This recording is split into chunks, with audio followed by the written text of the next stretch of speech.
Hey folks, it's your old pal King Waspinator. Welcome back to Total Party Skills. The other day in the comments, someone had left a comment that was kind of sad but also understandable, and I guess, I'll just kind of speak to the phenomenon a little bit.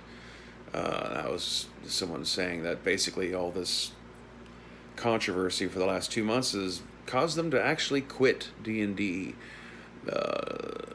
As I recall, they said they basically packed up all their books and minis and maps and accessories and took them all upstairs and hid them in the attic. Now, subconsciously, I guess they are kind of giving themselves an out where they could always go back up to the attic and dig their stuff back out and bring it back down. Never say never. Forever's a long time and all that other kind of stuff. People change, times change, opinions change as you grow older. So hopefully this isn't really the end.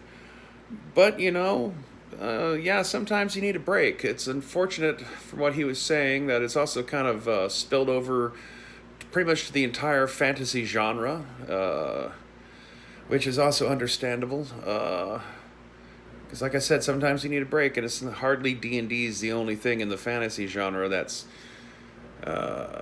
been controversial. I wasn't quite clear as to whether or not he was saying all role-playing games in general, or just the fantasy games and D&D specifically, or if he's still gonna be interested in exploring science fiction and post-apocalypse and Call of Cthulhu, horror. Like, that's part of the problem with using terms like fantasy genre anyway, is so many things can be generically swept in with fantasy. Exactly where do you draw the line?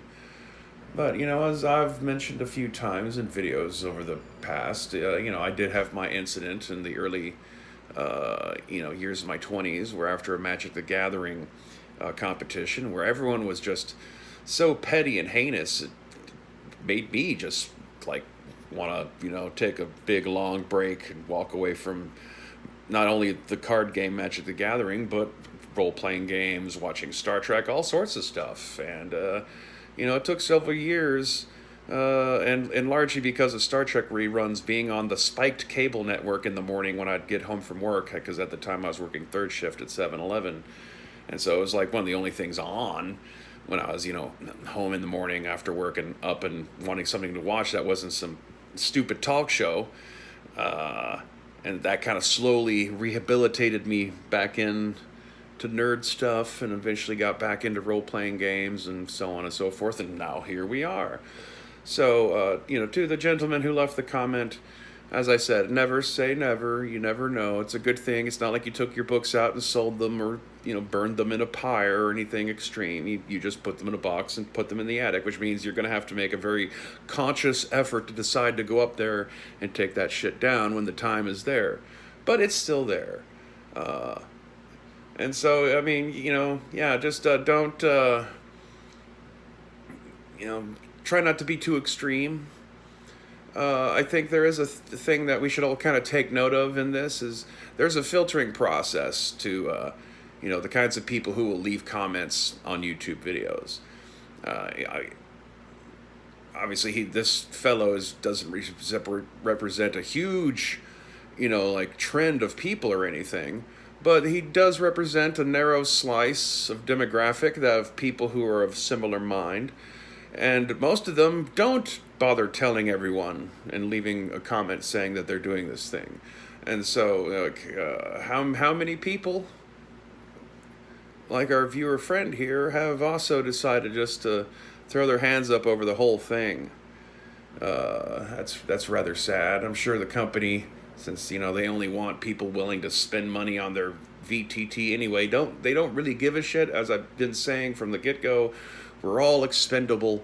So someone throwing their hands up and putting their books away serves them just fine, because that's one less person potentially taken away from their profits. Because every physical game master and dungeon master who's running D&D is distracting players from giving them $30 a month to talk to a computer.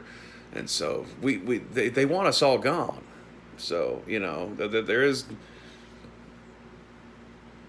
like, without radical change in the company, and they have no incentive to do that, because Hasbro is totally on board with all this for all appearances. So, unless you have some sort of massive second level revolt from the stockholders, there's just unfortunately going to be more people kind of having to be faced with making that kind of decision themselves. Do they just put it all up and walk away? At one point, do you just get tired of all the hand wringing and the accusations and worrying and just the general malaise and heartache and a whole heap of emotions all tied in together?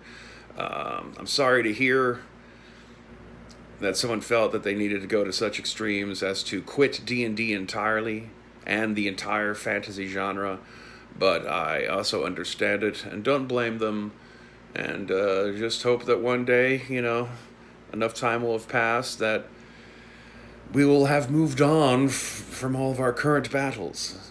You can learn to enjoy things again. I don't know.